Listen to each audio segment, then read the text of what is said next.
प्रभु यीशु मसीह के सामर्थी नाम में हम मांगते हैं। एक बार जोर से तारीफ करो आज की ग्रेस के लिए।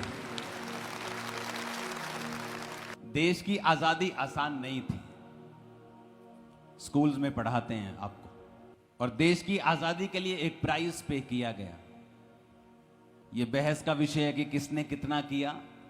कोई अपना धड़ा बोलता है इसने ज्यादा किया, कोई बोलता है इसने ज्यादा किया। हम उसमें नहीं जाएंगे, लेकिन एक मूल्य अदा किया गया आजादी के लिए। अगर शारीरिक आजादी के लिए मूल्य अदा किया गया, तो आपको यह मालूम होना चाहिए कि अगर आपको स्पिरिचुअल डिलीवरेंस चाहिए, लाइफ में डिलीवरेंस चाहिए, उसके लिए भी आपको एक प्राइस पे करना पड़ेगा। जब यहां पर आपने समंदर देखा वाइट लोगों का, और एक दर्शन आत्मा में ठहर गया, यहां तक कि जो इस सेवकाई के क्रिटिसाइज करने वाले लोग हैं, उन्होंने भी उस मीटिंग को सराहा कि हमने ऐसी मीटिंग कभी नहीं देखी लाइफ में। जो दुश्मन थे उनके भी मैसेजेस आए कि ऐसी मीटिंग हमने कभी नहीं देखी। बाइबल कहती अलीशिबा और जकरिया दोनों बूढ़े थे और बांझ थे, और परमेश्वर की आज्ञाओं के ऊपर निर्दोष चलने वाले थे। और वचन कहता है कि जब चिट्ठी निकली, चिट्ठी मतलब कि लॉटरी निकलती थी कि आज कौन परमेश्वर के भवन में अंदर जाके सारी रीति रिवाजों को पूरा करेगा, तो वचन कहता है कि चिट्ठी जकरिया के नाम पर निकली। इतने सालों से बांझ रहने के बाद भी वो वहां चिट्ठी डालने के समय मौजूद था कि चिट्ठी मेरे नाम की डालो, हो सकता है कि मेरे नाम की लॉटरी आज निकल जाए। आज के विश्वासियों की तरह नहीं कि जब अगर 5 साल आशीष नहीं मिली तो वो परमेश्वर के ऊपर शक करने लगते हैं। लेकिन वचन कहता है कि बूढ़े होने के बावजूद भी, अपनी जवानी सारी निकालने के बावजूद, और बच्चा नहीं हुआ, वो तब भी परमेश्वर के भवन में था, ये सेवा करने के लिए। और जब चिट्ठी निकली तो इसलिए सेवा करने के लिए नहीं गया कि आज परमेश्वर मुझे आशीष देगा, लेकिन वचन कहता है कि वो दिल से परमेश्वर से प्यार करने वाला था। और बाइबल कहती है कि जब वो धूप जला रहा था, यानी परमेश्वर के सामने जब वो पुराने नियम के मुताबिक सारी रीति रिवाजों को पूरा कर रहा था, तो स्वर्गदूत उसके दाहिनी ओर खड़ा होकर कहता है, जकरिया भयभीत ना हो, तेरी प्रार्थना सुन ली गई है। अब तेरी पत्नी से और तुझे जो बूढ़े हो, अब एक पुत्र पैदा होगा, वो महान कहलाएगा, दाखरस न पिएगा, परमेश्वर के रास्तों को साफ करेगा, भविष्यद्वक्ता कहलाएगा। और ऐसा बेटा दिया जिसने यीशु मसीह को बपतिस्मा दिया। जब आप परमेश्वर के रास्तों पे चलने लगते हैं, बिना किसी कंडीशन के आप परमेश्वर से प्यार करने लगते हैं, तो परमेश्वर आपको एक ऐसी आशीष देता है जो कभी पहले नहीं दी गई। इसलिए मैंने कहा कि हम एक विजन हासिल करेंगे। वो विजन क्या था? जब हम एक दूसरे को व्हाइट कपड़ों में देखेंगे, हमें स्वर्ग का दर्शन आएगा कि बड़ी भीड़, हर कुल, हर जाति, हर भाषा में से स्वर्ग में खजूरों की डालियां लिए हुए मेमने के सामने खड़ी है, होसैना होसैना बोलते हुए वहां उसकी सेवा के लिए परमेश्वर के सामने खड़ी है, ताकि हमें एक दर्शन आए कि हमारा एंड जो है, ये जीवन जो धरती का थोड़े सालों का है, हमने वहां परमेश्वर के सामने खड़े होना है। अगर हम परमेश्वर में होकर सोएंगे, या परमेश्वर हम जब लेने आएंगे, अगर हम परमेश्वर में होकर जाएंगे, तो हम वहां उस भीड़ में शामिल होंगे। वचन कहता है कि जिन लोगों ने इस धरती के ऊपर उस नींव वाले, स्थिर नींव वाले, इस धरती के ऊपर रह के जिन्होंने स्वर्ग की बाट को जोहा है, जिन्होंने अपनी लाइफ में स्पिरिचुअल लाइफ को छोड़ा नहीं है, उन्होंने धरती पर भी सारी आशीषों को पाया है। अपने पड़ोसी को बोलो स्पिरिचुअल बन, ऊंची आवाज से बोलो स्पिरिचुअल बन, इसी में तेरी आशीष है। मैंने परिवारों को देखा है, 2 तरह के मसीही लोग हमारे बीच में हैं। और आज जो छुटकारे की बात मैं आपसे कर रहा हूं, यह बहुत इंपॉर्टेंट है आपसे करना।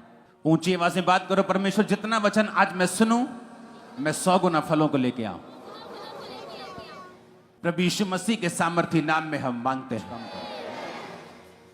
2 तरह के क्रिश्चियन लोग हमारे बीच में हैं। यह मैंने अपनी लाइफ में इसकी स्टडी की है। एक परिवार में एक ऐसा व्यक्ति होता है, या 2 ऐसे व्यक्ति होते हैं जिनका संबंध परमेश्वर के साथ होता है। और जो बाकी परिवार होता है, जो बाकी क्रिश्चियन होते हैं उस परिवार में, उनका विश्वास अपना परमेश्वर पर इतना नहीं होता जितना उन लोगों के ऊपर होता है, अपने पारिवारिक मेंबर्स के ऊपर होता है। एक औरत मान लो परमेश्वर में है, अपने घर में वो मसीह में आई, अब वो परमेश्वर में चलती है, वो प्रार्थना करती है, उसका विश्वास पूरा है, और उसका हस्बैंड भी परमेश्वर में आता है या फैमिली मेंबर्स परमेश्वर में आते हैं, वो भी परमेश्वर से प्यार करते हैं, परमेश्वर को मानते हैं। लेकिन अगर वो औरत कहेगी कि अब मुझे परमेश्वर को नहीं मानना, तो ऐसे कई फैमिली मेंबर्स हैं जो उस औरत के पीछे चलेंगे और जहां वो जाएगी वहीं जाएंगे। उनका अपना कोई विश्वास नहीं है, अपना कोई परमेश्वर के साथ रिलेशन नहीं है। वो चर्च में जाते हैं क्योंकि उनकी फैमिली चर्च में जा रही है। हाँ, वो परमेश्वर को मानते हैं, बपतिस्मा लिया हुआ है, लेकिन अपना कोई पर्सनल रिलेशन उनका परमेश्वर के साथ नहीं है। मैंने जिन लोगों को अपनी लाइफ में छुटकारा लेते हुए देखा है, और वो छुटकारा जो सिर्फ हीलिंग की मैं बात नहीं कर रहा हूं, सिर्फ मैं दुष्ट आत्माओं से छुटकारे की बात नहीं कर रहा हूं, मैं एक बड़े छुटकारे की बात कर रहा हूं जो वो लेके आता है अपने परिवार में, अपनी लाइफ में, अपने नगर में, अपने देश में। एक बड़ा छुटकारा जो उसकी जिंदगी में घटता है, वो उन लोगों की लाइफ में घटता है जिनके अपने पर्सनल परमेश्वर के साथ रिलेशंस हैं। बड़े ध्यान से इस बात को समझना। तो क्या आप उन लोगों में से हैं जो अपने परिवार के कारण क्रिश्चियनिटी में हैं, प्रभु से प्यार भी करते हैं, चर्च भी आते हैं, प्रेयर भी कर लेते हैं, या आप उन लोगों में से हैं जिनका अपना पर्सनल रिलेशनशिप परमेश्वर के साथ है? यहां बहुत सारे यूथ बच्चे बैठे हैं जो इस कारण चर्च में बैठे हैं क्योंकि उनका परिवार चर्च में बैठा है, उनकी मम्मी आज उन्हें चर्च में लेके आई है। क्या वो क्रिश्चियन नहीं है? क्या वो प्रेयर नहीं करते? करते हैं। फास्टिंग नहीं करते? फास्टिंग भी करते हैं। लेकिन उस टाइप का रिलेशनशिप उनका परमेश्वर के साथ नहीं है जैसा उनकी मम्मी का है, पापा का है, या उसके भाई का है, या उसकी बहन का है। और एक ऐसा छुटकारा जो सदा आपको फॉलो करे। एक होता है कि आपको हीलिंग मिल गई, लेकिन थोड़े दिनों के बाद आप एक नई मुसीबत में हैं। लेकिन अगर आप याकूब की जिंदगी को देखेंगे, बाइबल कहती जब उसका भाई उसको मारना चाहता था और उसकी मां ने कहा बेटा भाग जा यहां से, और बाइबल कहती वो भागा और अपने मामा के पास जाके रहने लगा, तो रास्ते में उसने परमेश्वर से प्रार्थना की, परमेश्वर, उस प्रेयर को अगर हम पढ़ेंगे ना, आज वचन बहुत ज्यादा हैं, कुछ को मैं निकालूंगा, कुछ आपको घर जाके पढ़ने हैं। उत्पत्ति 28 उसकी 20 आयत में लिखा, तब याकूब ने यह मन्नत मानी, यदि परमेश्वर मेरे संग रहकर इस यात्रा में मेरी रक्षा करे और मुझे खाने के लिए रोटी, पहनने के लिए कपड़ा दे, तो मैं अपने पिता के घर में कुशल क्षेम से लौट आऊं, तो यहोवा मेरा परमेश्वर ठहरेगा, और ये पत्थर जिसका मैंने खंबा खड़ा किया है यहोवा का भवन ठहरेगा, और जो कुछ तू मुझे दिया करेगा उसका दशमांश मैं तुझे दिया करूंगा। और बाइबल कहती जब वो मामा के घर पहुंच गया, वहां उसकी शादी हो गई, बच्चे हो गए, जब वो वापिस आ रहा था अपने देश में, फिर उसे मालूम हुआ कि उसका भाई उसे फिर मारना चाहता है। फिर उसने अपने बच्चों को, पत्नियों को आगे भेज के फिर प्रार्थना की, वचन कहता है। उसकी पत्नियां हो सकता है प्रार्थना करती हों, लेकिन वो रिलेशनशिप जो याकूब का था वो किसी का नहीं था। वो संबंध जो परमेश्वर का उसके साथ था वो किसी परिवार के और मेंबर का नहीं था। और आप अगर देखेंगे तो याकूब अपनी जिंदगी में बार बार छुटकारे को चखता रहा। थोड़े थोड़े सालों के बाद परमेश्वर का हाथ उसे दिखता रहा और वो हाथ उसकी जिंदगी में काम करता रहा। ऊंची आवाज में हालेलुया बोलो। मैं जो समझाने की आपको कोशिश कर रहा हूं, समझ पा रहे हैं कि नहीं? एक पर्सनल रिलेशनशिप परमेश्वर के साथ, एक पर्सनल संबंध परमेश्वर के साथ। हो सकता है आप क्रिश्चियन हो, रोजे रखते हो, प्रेयर भी करते हो, लेकिन वैसा संबंध आपका परमेश्वर के साथ ना हो जैसा परमेश्वर चाहता है, जैसा याकूब का था, जैसा दानियल का था, जैसा यूसुफ का था, जैसा चेलों का था, जैसा पौलुस का था। मैं उस तरह के रिलेशनशिप की बात कर रहा हूं। अगर ऐसा संबंध आप परमेश्वर के साथ कायम करने में कामयाब रहते हैं तो आप छुटकारे को अपनी डेली लाइफ में महसूस करेंगे। वो आपकी फैमिली साल्वेशन हो, वो आपकी बिजनेस का छुटकारा हो, आपकी फाइनेंशियल लाइफ हो, वो आपकी शारीरिक लाइफ हो, वो सेहत हो, आप देखेंगे कि जैसे ही आपको शैतान ने फंसाया या आप फंसे या परीक्षा के कारण फंसे, परमेश्वर का आत्मा आपको निकालता जाएगा, क्योंकि आपके रिलेशनशिप परमेश्वर के साथ स्ट्रांग है। नहीं तो क्या होता है, आपका परिवार जब आपको चर्च में लेके आता है, आपकी मम्मी आपके लिए प्रेयर करती है, आपका पास्टर आपके लिए प्रेयर करता है, आप छुटकारा पाते हैं। लेकिन थोड़े दिनों के बाद जब आप एक नई मुसीबत में होते हैं, आप फिर कंफ्यूज हो जाते हैं कि अब मैं क्या करूं, क्योंकि अभी आपको खुद खाना बनाना नहीं आया। अभी आप पकी पकाई खा रहे हो, कभी माँ ने खिला दी, कभी बहन ने खिला दी, अभी खुद आपको पकाना नहीं आता, अभी खुद आपको सब बनाना नहीं आता। लेकिन मैं ये बात कर रहा हूं, अगर आपका पर्सनल रिलेशनशिप, आपका पर्सनल संबंध जब परमेश्वर के साथ बनता है और आपको समझ आती है और परमेश्वर के साथ आपका नाता जुड़ता है, आप जब भी फंसेंगे आप प्रेयर करेंगे और परमेश्वर आपको छुड़ाता जाएगा। ऊंची आवाज में हालेलुया बोलो। ये एक खास मैसेज है जो परमेश्वर ने मुझे आपको देने के लिए बोला है। तो इसका कारण ये है कि ये पक्की बात है कि जितने लोग चर्च में इस समय बैठे हैं, क्रिश्चियन तो हो सकते हैं, लेकिन सबका पर्सनल संबंध परमेश्वर के साथ नहीं, और वही हमें कायम करना है। बाइबल कहती है, याकूब ने कहा परमेश्वर के साथ उसका पर्सनल संबंध है, वो प्रार्थना करने वाला व्यक्ति था। इसहाक कैसे छूटा और बार बार छूटा, आप देखेंगे इस व्यक्तियों को बार बार ये छूटे। नहीं तो क्या होता है, एक बार आप छूटे, अगली बार फंसे, फिर फंसे रह गए और फिर विश्वास से हट गए। लेकिन अगर परमेश्वर के साथ आपका संबंध राइट है, सही है, फिर आप एक बार छूटे, दो बार छूटे, तीन बार छूटे, बार बार छूटे और छूटते रहे, बचते रहे और गवाहियों के साथ आते रहे। आमीन मेरे को खड़कने वाला चाहिए। ऊंची आवाज में हालेलुया बोलो। वैसा संबंध याकूब का था, यूसुफ का था, दानियल का था। इसहाक कैसे बचा? वचन कहता है कि अपने पिता को उसने देखा कि उसके पिता के संबंध परमेश्वर के साथ राइट थे और वो बार बार छूटता था, और यही बात इसहाक ने फॉलो की। शाम के समय बाइबल कहती है वो वचन का ध्यान करने के लिए मैदान में जाता था।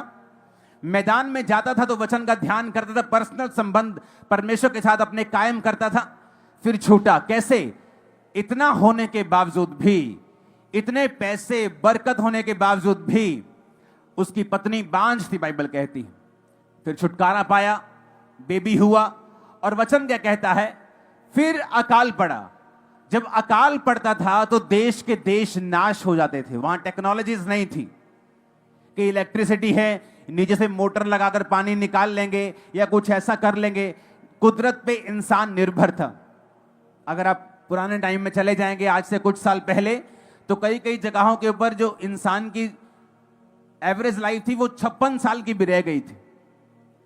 महामारियां जब बढ़ जाती थी तो वैक्सीन नहीं होती थी।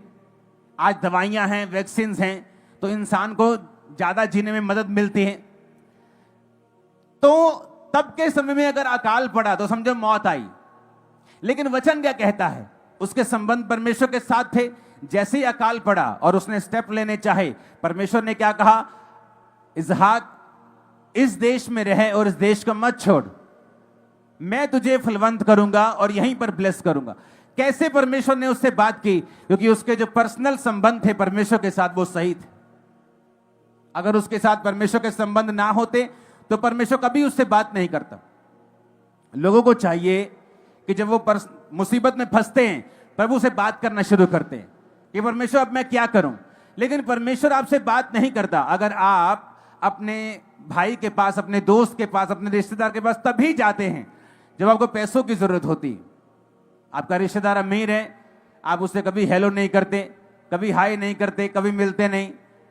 आपका दोस्त बड़ी पदवी के ऊपर है, एमएलए है, आप तभी मिलते जब आपको जरूरत होती। तो वो भी एक दिन समझ जाता है कि यार ये मुझे सिर्फ इस्तेमाल कर रहा है, इसे मुझसे कोई प्यार नहीं है, मेरे साथ कोई लेना देना नहीं है इसका। और वचन क्या कहता है, इसहाक शाम के समय परमेश्वर के वचन का ध्यान करने के लिए जाता था।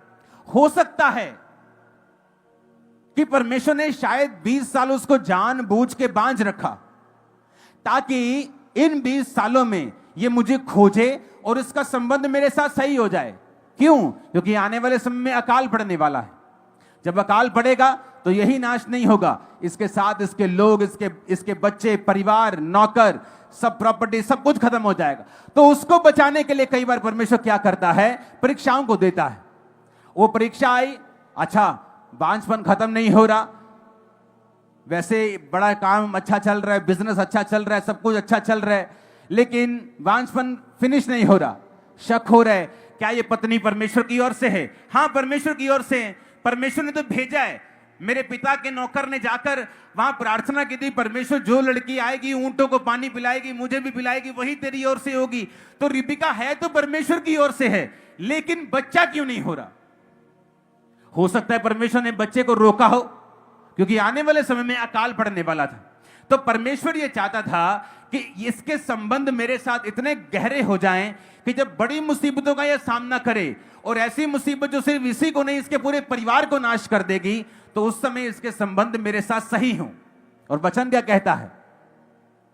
वचन कहता है कि इसहाक को परमेश्वर ने कहा कि जिस देश को मैं तुझे दिखाऊंगा तो उसी देश में रहेगा। कैसे परमेश्वर उससे बात कर रहा है? कैसे पॉसिबल है? यह इमरजेंसी बात नहीं थी। जब आप उस समय परमेश्वर के पास जाते हैं, उसी समय ही जाते हैं जब किडनी फेल हो रही है, जब लिवर फेल हो रहा है, जब बच्चे भाग रहे हैं, जब फाइनेंस गिर रहा है, तो परमेश्वर को भी मालूम है कि ये इमरजेंसी बिलीवर है, इसे मुझसे प्यार नहीं, ये सिर्फ तभी आता जब इसको मेरी जरूरत है। तो कई बार इमरजेंसी काम कर जाती है। आपका दोस्त कई बार ऊंची पोजीशन पे, आपने कभी उसे याद नहीं किया और सडनली आपको जरूरत पड़ गई, तो कहता नहीं यार तू मेरा पुराना दोस्त है, और आप फिर काम करवाने के बाद उसको 2-4 साल फिर भूल जाएं, और फिर आपको मुसीबत पड़े, आप फिर एमएलए को, उस दोस्त को फोन करें। वो समझ आता है कि तू आदमी सही नहीं है। हालेलुया, तू सही आदमी नहीं है, तो मुझको तभी याद करता है जब तुझे मेरी जरूरत होती है। उससे क्या होता है? उससे आप उस लेवल पर, उस पोजीशन पर नहीं आते कि आप परमेश्वर की बात को सुन सकें। बाइबल कहती जब एस्तर ने रोजे रखे तो वो रोजे इमरजेंसी रोजे नहीं थे। एस्तर को रोजे रखना सिखाया गया था, क्योंकि वो यहूदी ट्रेडिशन में रोजे रखना, बोना, टाइथ बोना सिखाया जाता है। आज भी अगर आप यहूदियों के बच्चों के पास चले जाएंगे तो उनकी पॉकेट मनी का भी वो टाइथ निकालते हैं। ये उनको बचपन से सिखाया गया है। और जब यहूदी बच्चे बड़े होते हैं, मैं आपको बता रहा हूं, वो कभी प्रेयर नहीं करते इतनी कि हे परमेश्वर मुझे बिजनेस में कामयाब करना, मेरे फाइनेंस को बढ़ाना। वो ऑटोमेटिकली बिजनेस में, फाइनेंस में कामयाब होते हैं। दुनिया के सबसे बड़े बड़े बिजनेस अमेरिका में, दुनिया में जूइश यहूदी लोगों के हैं। क्यों? उनकी तैयारी उस विषय में बचपन से कराई जाती है। हो सकता है आप एक जवान औरत हो और चर्च में हो, आप इसीलिए चर्च में आ रही हो कि आपकी मम्मी आ रही है, आप ठीक ठीक क्रिश्चियन हैं, संसारिक कामों में व्यस्त हैं, अपने दोस्तों में, अपनी सहेलियों में व्यस्त हैं, आपको कोई मतलब नहीं है इतना स्पिरिचुअलिटी। ठीक है, आप जीसस से प्यार करती हैं, ठीक है मैं प्यार करती हूं, ठीक है मैं चर्च चली जाती हूं। लेकिन अगर अब संबंध कायम नहीं होंगे तो फ्यूचर में एक अकाल जो सबके पड़ता है, धर्मी के भी पड़ता है और पापी के भी पड़ता है। लेकिन धर्मी उस अकाल में प्रभु की आवाज सुनता और निकल जाता है। लेकिन पापी का जब शादी रॉन्ग हो जाती है, जब उस व्यक्ति की मैरिज हो जाती है और उसके संबंध प्रभु के साथ नहीं होते, जब सडनली मुसीबतें आने लगती हैं, फिर वो भागने लगता है परमेश्वर की ओर, और फिर उसे लगता है कि कुछ छुटकारा नहीं हो रहा। क्यों? क्योंकि छुटकारे की तैयारी तो तूने जवानी से करनी थी, कुंवारे होते करनी थी, जब तूने परमेश्वर के वचन को सुना था। अब एकदम से जब मुसीबत तेरे सिर पे आ खड़ी है, अब तू छुटकारे को भाग रही है। कितने मेरी बातों को समझ रहे हैं? तब क्या होता है? तब जब हमने जो समय वेस्ट कर दिया, वो समय जो जवानी का था, हमने परमेश्वर के साथ अपने रिलेशनशिप बिल्ड नहीं किए, तब क्या होता है? तब हमें वो सब काम जो मुझे जवानी में करने थे, परमेश्वर उस समय करवाना शुरू करता है। और फिर वो समय और फ्रस्ट्रेशन वाला लगता है, क्योंकि पति बदलने का नाम नहीं लेता, बच्चा बदलने का नाम नहीं लेता, बेटा नशा छोड़ने का नाम नहीं लेता, घर में फाइनेंशियल सिचुएशन बदलने का नाम नहीं लेती। क्यों? क्योंकि अब हमें वो सारा कोर्स लेना पड़ेगा जो पहले हमें आसानी से मिल रहा था, अब हमें उसका प्राइस पे करना पड़ेगा। जोर से हालेलुया बोलो खड़का के जरा। मैंने जब इंजीनियरिंग की तो हम 3 दोस्तों ने पेपर दिए थे, जो मेरे स्कूल के दोस्त थे। हमने फैसला किया कि हम इंजीनियरिंग का जो एंट्रेंस एग्जाम होता है हम वो देंगे। तो हम तीनों ने एग्जाम दिए। एक दिन मेरे 2 दोस्तों ने अपने डैडी को कोई बात बोली कि हम इसके साथ स्टडी नहीं करना चाहते, क्योंकि ये कॉम्पिटिटिव एग्जाम है, सीटें थोड़ी हैं, पाने वाले ज्यादा हैं। तो उसके बाप ने मुझे बुला के बोला, बेटा ऐसा है कि ये कॉम्पिटिटिव एग्जाम्स होते हैं, क्योंकि जो मेरे दोस्त का बड़ा भाई था वो पहले भी एग्जाम दे चुका था, उसको नॉलेज थी, तो हम उसके पास पढ़ने के लिए 10वीं के बाद जाते थे। तो उसने कहा कि अब तुम काफी पढ़ लिए हो, अब तुम अपने आप एग्जाम दो, कॉम्पिटिटिव बेटा कंपटीशन का जमाना है, तो अपने घर में बैठो और पढ़ो। और मैंने बिल्कुल माइंड नहीं किया, मैंने अपनी बुक्स ली, मैं अपने घर में बैठकर साथ साथ स्टडी करता, साथ साथ तैयारी करता रहा। और जब रिजल्ट आया तो मेरा इंडिया में कुछ 100 पे रैंक आया और मुझे फ्री सीट गवर्नमेंट ने दी। इंजीनियरिंग का कोई खर्चा मेरा नहीं हुआ, तो मैं फ्री सीट में पढ़ा हूं। और वहां पर जब मैं अपने कॉलेज में गया तो वहां 1-1 लाख रुपए दे के स्टूडेंट आए हुए थे। मैंने कहा तुम 1 लाख रुपए दे, वहां 2000 में 1 लाख बहुत बड़ी अमाउंट होती थी। मतलब आज के लगा लो कि वो उस समय 1500 तनख्वाह होती थी एक आम बंदे की। दुकान पे जाओ तो 1500 पे नौकरी मिलती थी, आज दुकान पे जाओ तो 8-10 हजार पे नौकरी मिलती, 6 गुना। मतलब आज लगा लो कि 6-7 लाख रुपए एक साल की फीस थी। तो मैंने कहा तुम इतनी फीस क्यों भर रहे हो? कहते हमारे नंबर नहीं आए थे, हमने पेड सीट लिए। कहता तुम, मैं कहा मेरी फीस 200 रुपए महीना थी, मैं फ्री सीट पढ़ा हूं। वो फ्री सीट बोलते हैं उसको। जितने स्टूडेंट्स का इंडिया में पंजाब में जैसे रैंक आता था अच्छा, तो कुछ स्टूडेंट्स को फ्री सीट मिलती थी, उनको पे करने की जरूरत नहीं थी। तो मैं वहां पर पढ़ रहा था। जो दोस्त मुझे बाहर निकाल रहे थे उनका रैंक ही नहीं आया, वो 0 रैंक आया, सीट मिली नहीं, फेल हो गए दोनों। तालियां बजाने की जरूरत नहीं, परमेश्वर मेरे साथ था। लेकिन मैं आपको बताने की कोशिश क्या कर रहा हूं कि तैयारी, प्रिपरेशन बहुत जरूरी है। आपको आज मौका मिल रहा है कि आप परमेश्वर के साथ अपने संबंध को कायम करें, लेकिन आपने आज ध्यान नहीं दिया। तो फिर क्या हुआ? फिर वो बच्चे जो तैयारी नहीं कर रहे थे, अपने बाप के लाखों रुपए खर्चवा रहे थे, same college, same sir, same कुर्सी। कोई बच्चा लाखों में पढ़ रहा था और कोई सिर्फ 200 रुपए महीना में फ्री सीट में पढ़ रहा था। कारण क्या? जब समय था तो तैयारी की गई, उन्होंने तैयारी नहीं की और नुकसान किया। आज एक क्रिश्चियन है जो अपने संबंधों को कायम कर रहा है, वचन सुन रहा है, यूथ बैठा है, अपनी रिलेशनशिप को त्याग रहा है, बॉयफ्रेंड गर्लफ्रेंड के चक्कर खत्म कर रहा है, प्रार्थना शुरू कर दी। एक है लेकिन सुन तो रहा है, लेकिन अभी भी उसी चक्कर में फंसा हुआ है। टाइम आएगा, क्योंकि अकाल आएगा, ये वचन कहता है। धर्मी भी उसी अकाल में होगा, पापी भी उसी अकाल में होगा। जब कोविड आया तो क्या ऐसा हुआ कि धर्मी दूसरे मंगल ग्रह पे चले गए और पृथ्वी वालों पे कोविड आया? ऐसा हुआ क्या? धर्मी कहां थे जब कोविड आया? बोलो, यही थे कि नहीं थे? लेकिन लोगों पे हमने ले हैंड भी किया, आधा घंटा कोविड वाले लोगों की काउंसलिंग की, तब जब वैक्सीनेशन नहीं निकली थी। ऑनलाइन हुए, लोगों को राशन बांटा। उस समय क्यों? अकाल आ चुका था, हमारी तैयारी शुरू से थी। लेकिन जिनकी तैयारी नहीं थी वो प्रभु प्रभु करते फिर रहे थे। हाय प्रभु, मर गए मर गए मर गए मर गए। कितने मेरी बात को समझ रहे हैं? एक समय है आज जब आपको पर्सनल रिलेशनशिप प्रभु के साथ बनाना है। इसलिए नहीं मम्मी आ रही है, डैडी आ रहा है, परिवार आ रहा है तो मैं भी जा रहा हूं। आज चर्च जाना है, आज मैं बैठा हूं कि मेरा परिवार सारा आया है, मुझे बैठना पड़ेगा। इस समय को अगर आप वेस्ट करते हो तो भैया कोर्स तो करना पड़ेगा। या तो फ्री में कर लो मेरी तरह, या फिर बाद में जब मैरिज टाइम पर, बड़े होने के बाद, एक उम्र आने के बाद तुम अकाल में पड़ोगे, फिर वही कोर्स तुमको करना पड़ेगा, लेकिन रुपया भी देना पड़ेगा, साथ में प्राइस पे करना पड़ेगा, एक्स्ट्रा तुम्हें वो कोर्स दुखी करेगा, करना पड़ेगा, स्पिरिचुअल होना ही पड़ेगा।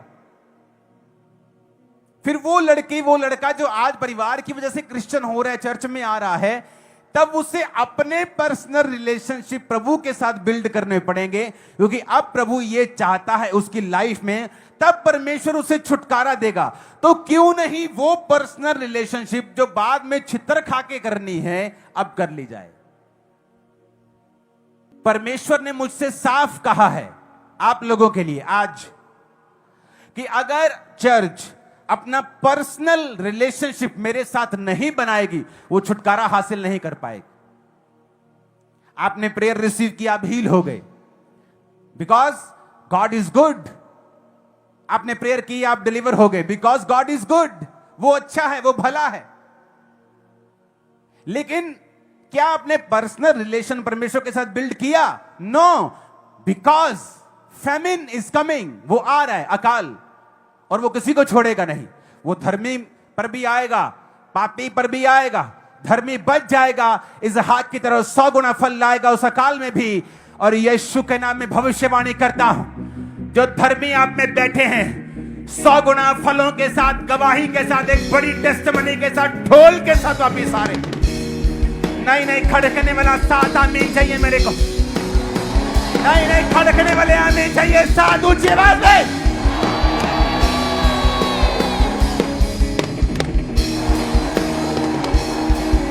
हालेलुया, ऊंची आवाज में हालेलुया बोलो जरा।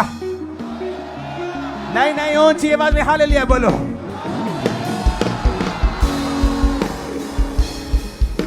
कितने इन बात को समझ रहे हैं कि अब बेटा आज आ तो गए मम्मी के कहने के ऊपर, पर तुमको आज समझ आ रही है कि परमेश्वर तुम्हारी जिंदगी से भी क्या चाहता है। आज आ तो गए हो पापा के कहने पर, भाई के कहने पर, या वॉलंटियर हो, या काम करते हो, या स्टाफ हो, बैठे हो, लेकिन बेटा कोर्स करना पड़ेगा। अच्छा है कि अभी कर लो, फ्री सीट पे कर लो, पेड सीट पे करोगे यही course, same course, special teacher नहीं होंगे, स्पेशल कॉलेज नहीं होगा, स्पेशल ट्रीटमेंट भी नहीं मिलेगा, इसी कोर्स को करना पड़ेगा, पर पैसा देकर, दुखी होकर करना पड़ेगा। अगर तो टाइम पर बिल उतार दो तो फिर तो ठीक है, अगर टाइम पे मत उतारो तो साथ में क्या पड़ता है? क्या पड़ता है? फाइन पड़ता है। या तो अभी कोर्स कर लो और प्रभु के साथ में पर्सनल रिलेशनशिप बना लो, बाइबल पढ़ो सुबह उठकर, पाप को छोड़ो, वचन को पढ़ो, प्रार्थना को करो, प्रभु के साथ अपने पर्सनल रिलेशन को कायम करो। ये नहीं हाँ मेरी वाइफ जाती है चर्च, क्या तुम्हारा, कई लोग आप देखोगे क्रिश्चियन बीमार रहते हैं, अच्छे लोग हैं, प्रार्थना करते हैं, पर्सनल प्रभु के साथ कोई रिलेशनशिप नहीं। आज वाइफ बोल दे कि नहीं मुझे डेरे पे जाना है, बोलेंगे चलो ठीक है। अपना कोई रिलेशनशिप प्रभु के साथ नहीं है, और इसीलिए वो छुटकारा भी उनकी लाइफ में नहीं होता। अगर बीमारी है तो बनी हुई है, क्रिश्चियन होने के बावजूद, ले हैंड के बावजूद, क्योंकि अपना पर्सनल रिलेशनशिप आपको बनाना जरूरी है। खुद प्रेयर करना, बाइबल पढ़ना, प्रभु की इच्छा को जानना कि वचन में परमेश्वर आज मुझसे क्या बात करते हैं। अगर आपके अंदर स्पिरिचुअल लाइफ में बढ़ने की इच्छा नहीं है तो इसका मतलब आप में परमेश्वर के साथ संबंध नहीं बनाए हैं, आपके पर्सनल रिलेशन प्रभु के साथ नहीं है। अगर आपकी स्पिरिचुअलिटी, आपकी क्रिश्चियन लाइफ सिर्फ छुटकारा, वीजा, चंगियाई, बरकत तक सीमित है और आप स्पिरिचुअल लाइफ में बढ़ना नहीं चाहते हैं, तो आप अभी परमेश्वर के साथ पर्सनल रिलेशनशिप में नहीं गए हैं। यह निशानी। आपको सिर्फ बेबी चाहिए, आपको सिर्फ बरकत चाहिए, प्रभु दे सकता है, वो दे रहा है, वो देगा, वो लोगों को देता है, ये उसका भलापन है। बाइबल कहती है उसने 10 कोढ़ियों को चंगा किया, वापस एक धन्यवाद करने के लिए 9 नहीं आए, लेकिन वो फिर भी लोगों को चंगा करता रहा, क्योंकि वो भला परमेश्वर, वो चंगा करने वाला परमेश्वर है। लेकिन इसकी क्या गारंटी है कि वो 9 रोगी जो वापस नहीं आए, चंगाई करने के बाद, होने के बाद फिर कोई नई मुसीबत में नहीं फंस गए, और फिर उनको कौन छुड़ाएगा? लेकिन एक जो वापस आके धन्यवाद करने लगा और प्रभु का धन्यवाद करके उसके साथ संबंध को कायम किया, ये गारंटी है जब दूसरी प्रॉब्लम आएगी वो उसी तरह छुड़ाया जाएगा जिस तरह पहली प्रॉब्लम से छुड़ाया गया था। आप मेरी बात समझ रहे कि नहीं? इसीलिए एक अच्छी चर्च का काम यह है कि वो लोगों के छुटकारे और हीलिंग के लिए प्रेयर करे, लेकिन वो अपने लोगों को इस तरह का बना दे कि वो खुद अपना पर्सनल रिलेशनशिप परमेश्वर के साथ कायम कर सके, और वो खुद प्रेयर करें, खुद फास्टिंग करें, खुद प्रार्थना करें, खुद रोजे रखें, खुद पाप से नफरत करें, खुद परमेश्वर के सामने जाएं। उनका अपना परमेश्वर के साथ कोई वायदा, कोई पर्सनल रिलेशनशिप, कुछ मन्नतें, कुछ परमेश्वर के साथ बातचीत, कुछ अपने दिल की बात वो परमेश्वर के साथ करने पाए। कान खुल रहे हैं कि नहीं? हाथों को उठाकर खुल रहे हैं तो ऊंची आवाज में हालेलुया बोलो। अपने पड़ोसी को बोलो, अपने संबंध खुदा के साथ कायम कर।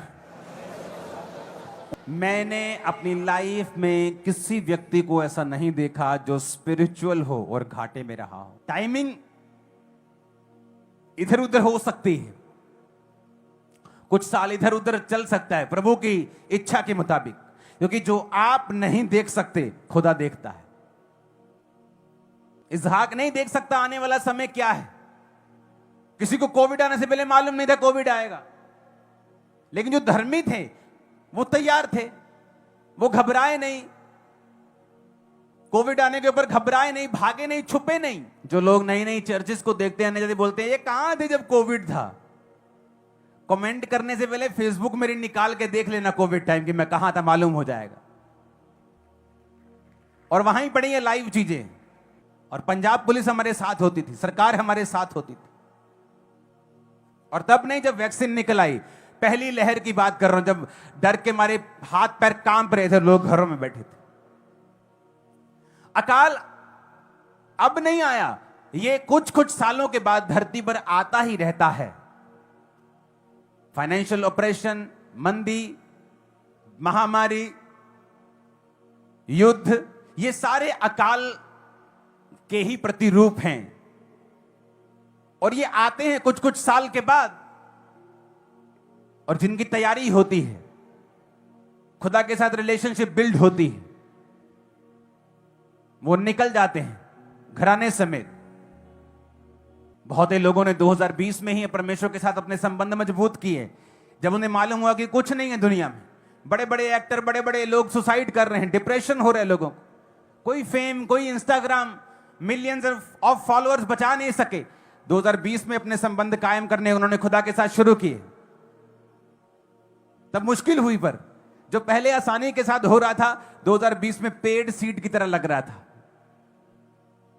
तो अच्छा यह है, आज अभी जहां मैं हूं, बुढ़ापे में हूं, जवानी में हूं, शादीशुदा हूं, कुंवारा हूं, अमीर हूं, गरीब हूं, आज से ही प्रभु के साथ अपना पर्सनल नाता मैं कायम कर लूं। मेरी मम्मी को मुझे कहने की जरूरत ना पड़े, बेटी पाप मत करना। नो नो नो नो, फिर आपका प्रभु के साथ कोई रिलेशन नहीं है। इसका मतलब आपकी मम्मी को समझाना पड़ रहा है, इसका मतलब आपका प्रभु के साथ रिलेशन नहीं है। आपके पास्टर को आपको अगुवाई करना पड़ रहा है, बेटा पवित्रताई में रहना, इसका मतलब आपका प्रभु के साथ कोई रिलेशनशिप नहीं है। अगर प्रभु के साथ आपका रिलेशनशिप हो, आप कभी पाप नहीं करेंगे। आप तभी पाप में गिरते हैं जब आप अपने रिलेशनशिप को कमजोर कर देते हैं। अगर आपकी प्रार्थना की लाइफ घट रही है, और आपकी रोजे घट रहे हैं, और आपकी बाइबल रीडिंग घट रही है, तो ये आपकी लाइफ के ऊपर शैतान का सबसे बड़ा अटैक है। बीमारी सबसे बड़ा अटैक नहीं है, गरीबी सबसे बड़ा अटैक नहीं है, आपकी स्पिरिचुअल लाइफ के ऊपर शैतान का अटैक सबसे बड़ा अटैक है। क्योंकि इसके बाद जब वो छीना जाएगा, जब स्पिरिचुअल लाइफ को शैतान छीन लेगा, वो सब कुछ छीन लेगा। बाइबल कहती जितनी बनी चीजें तुम देखते हो ये सारी अनदेखी वस्तु से आती हैं, अनदेखे परमेश्वर की ओर से आती हैं। जो देखी हुई वस्तुएं तुम देख रहे हो ये अनदेखे परमेश्वर से आ रही हैं और उसके शब्दों के द्वारा आ रही हैं। तुम्हारी लाइफ में भी जो अनदेखी वस्तुएं ब्लेसिंग के रूप में आएंगी वो भी शब्दों के द्वारा और परमेश्वर के द्वारा, और अनदेखी वस्तु, अनदेखी आत्मा और अनदेखे परमेश्वर के द्वारा ही वो आएंगी। ऊंची आवाज में हालेलुया बोलो जरा। तो कई बार आपको यह मालूम नहीं होता कि राइट नाउ मैं मुसीबत से क्यों गुजर रहा हूं। ये साइलेंट टाइम कुछ सालों का जो इसहाक की लाइफ में था उसके बेबी नहीं हो रहा।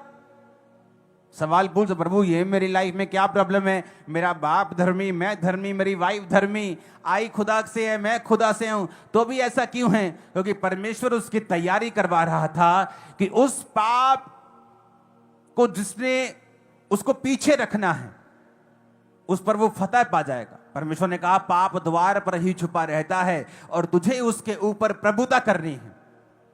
पाप तो जस्ट माइंड में ही छुपा रहता है। जैसे ही आप प्रभु के वचन से हटे, अविश्वास एंटर किया, जैसे ही वो एंट्री मारता है। और वचन क्या कहता है? जब आप लगातार अपने माइंड को फीड करते रहेंगे वचन के साथ, लगातार आप अपने आप को फीड करेंगे, अपने आप को वचन देंगे, अपने आप को संगति में रखेंगे, आप बचते रहेंगे। और क्या होगा जब इतनी लंबी परीक्षा के बाद, उस परीक्षा के कारण रोज मैदान में वचन का ध्यान करने के लिए वो गया तो एक संबंध कायम हो गए।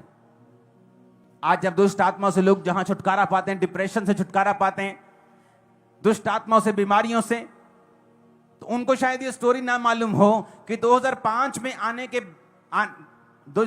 में प्रभु में आने के बाद, 2004 के बाद, 5 में आने के 1 साल बाद डिप्रेशन मेरा 2 गुना, 3 गुना, 4 गुना बढ़ गया था कम होने की बजाय। तो मैं प्रभु से पूछता था, प्रभु ये परीक्षा क्यों? मेरा बढ़ गया, लोगों का कम होता है, मेरा ज्यादा हो गया। लेकिन उसी प्रॉब्लम की वजह से मेरी मेहनत बढ़ी, बाइबल से खोजना बढ़ा, 6-6 घंटे बाइबल पढ़ी, 4-4 दिन में नया नियम खत्म करता था मैं, 4 दिन में। क्योंकि डिप्रेशन से मुझे फ्री महसूस होता था जब मैं बाइबल पढ़ता था। मसीह में आने से पहले डिप्रेशन से फ्री होना होता था तो नशे करता था, तो हर टाइम नशे में रहता था, तो डिप्रेशन से ऐसे लगता था कि ठीक है, लेकिन कब तक नशे में रह लोगे? पेन किलर्स कब तक खा लोगे? अगर बॉडी में दर्द है, आप पेन किलर खा ही जाओगे, एक दिन पेन किलर भी काम करना बंद कर देता है। अगर उसका इलाज नहीं करोगे दर्द का परमानेंट, तो परमानेंट इलाज क्या है? परमेश्वर के साथ रिलेशनशिप कायम करना। तो रिलेशनशिप मैंने कायम की। अपनी प्रार्थना को 15 मिनट से लेके 45 मिनट किया, 45 मिनट से लेके 2 घंटे किया, 2 घंटे से लेके 5 घंटे किया, रिलेशनशिप को बिल्ड किया। और एक समय आया जब परमेश्वर ने उस दुष्ट आत्मा से मुझे आजाद किया, और आज हजारों लोग आजाद हो रहे हैं। क्यों? अगर वो आज लोग आजाद नहीं होते, अगर मैं ये बात सीखता नहीं, तो सीखता कैसे? परीक्षा में।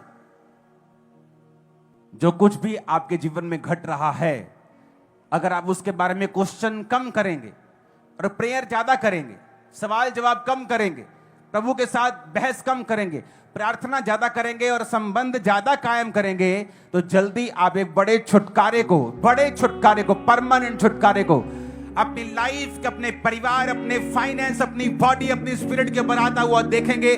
खड़कने वाला आमीन चाहिए चर्च में। देखो, हालेलुया। हमारा परमेश्वर जो जेंटल परमेश्वर है और थोपता नहीं है, वो आज आपको मौका दे रहा है कि या तो अपने आप रिलेशनशिप कायम कर लो और फ्री सीट में आ जाओ और कोर्स पूरा कर लो, या फिर कुछ साल रुक कर पेड सीट में जाना, वही कोर्स को ज्यादा दुखी होकर करना।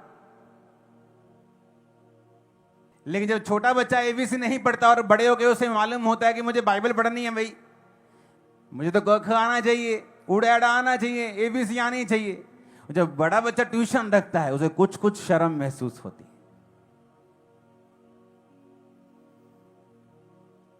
स्पिरिचुअल लाइफ भी ऐसी है, जब मौका है, चाहे वो जवानी हो, चाहे आप 60 साल के हैं और आप तक प्रभु का वचन पहुंचा है, यानी जब आपको प्रभु का वचन मिला तभी से एबीसी सीख लो, क्योंकि सीखनी तो पड़ेगी।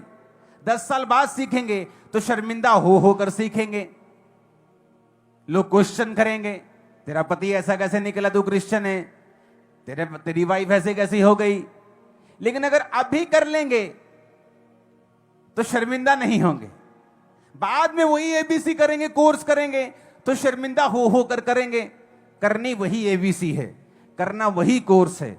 अभी कर लेंगे तो वेल एंड गुड है, ब्लेस्ड है, प्राउड होगा। बाद में करेंगे तो करना तो पड़ेगा। आज आपका चर्च में आना मुबारक हुआ है। मैं जानता हूं इस वचन के जरिए हजारों लोग तौबा करेंगे और समझ जाएंगे कि भाई साहब रास्ता यही है। अब जब थोड़ा पानी आ रहा है तो निकल जाओ, जब ज्यादा पानी आएगा निकलना तब भी पड़ेगा। अब तो थोड़े छींटे पड़ के निकल जाएंगे, लेकिन बाद में पूरे गीले होकर निकलना पड़ेगा। तो फैसला प्रभु आप पे छोड़ते हैं। उसने कभी किसी के साथ जबरदस्ती नहीं की। उसने कहा अगर दिल के दरवाजे को खोलेगा, मैं तेरे भीतर आऊंगा, तुझे खाना दूंगा, तो मेरे साथ खाएगा, मैं तेरे साथ खाऊंगा। ये उसने अन्य जातियों के लिए नहीं बोला है, कलीसिया को बोला है। क्रिश्चियन जो ऑलरेडी मसीह में हैं और दिल का दरवाजा अभी बंद है, उसने कहा मैं तेरे साथ खाना खाऊंगा, यानी सीक्रेट शेयर करूंगा, ग्लोरियस लाइफ दूंगा, शानदार जिंदगी दूंगा। खाने का मतलब हीलिंग भी है, चंगाई भी है, स्पिरिचुअल रेवलेशन भी है, सीक्रेट्स भी है, ग्लोरियस लाइफ भी है, रिवॉर्ड भी है। लेकिन अगर दिल का दरवाजा खुलेगा तो परमेश्वर के गहरे वेदों को परमेश्वर के दास के द्वारा जानने के लिए और ऐसी और नई वीडियोस को देखने के लिए